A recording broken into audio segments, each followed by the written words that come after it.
All is set for the biggest policy test of the Gillard government's term. On Sunday, it's releasing the details of its carbon tax and will then launch into a nationwide campaign to explain it. The government's chances of enshrining the carbon pricing regime in law this year appear to be stronger than ever. The independent MP Tony Windsor is giving his strongest signal yet that he'll vote for the package if the government delivers on everything it's negotiated with him. Here's political reporter Nick Harmison. The winds of change are blowing through Canberra. Take action, and get some satisfaction. The climate negotiations are winding down. Of course we haven't got everything that we want or that you want, but what we have got is an outcome. We won't hesitate, no more delay.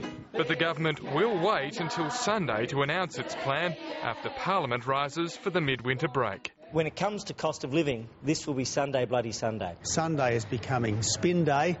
If they know what it is now, they should release it now so that we can have parliamentary scrutiny. I can assure you this is a large announcement with many different loose ends that need to be tied up, so we've got a fair bit of work to do just to get to Sunday. Greg Combet has already tied up support from all members of the multi-party committee, including the most tentative independent. My discussions with the Prime Minister and the Minister have been if the legislation reflects the agreement, I'll support it.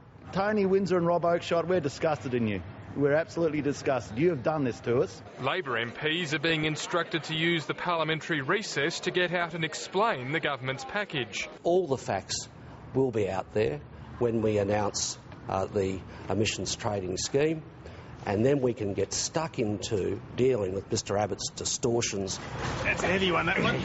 Tony Abbott won't be around to do the heavy lifting. On Sunday, he'll travel to Cape York to spend a week in an Aboriginal community. For now, the opposition leader's driving home a message that the trucking industry will be hurt by the tax. The government's not saying how the industry will be treated, and its silence has also prompted one of its own backbenchers to lash out. And while we're dancing to the tune of these lunatic greens, who knows what's going to come out at the end of the day. But quite frankly, I will be standing with Australia's truck drivers to make sure that they are not disadvantaged. It's a time where we reach across the chamber and find people who don't want to go on with the BS that this tax is about. Well done, Barnaby. Good on you, mate. A brief bipartisan agreement. Nick Harmson, ABC News, Canberra.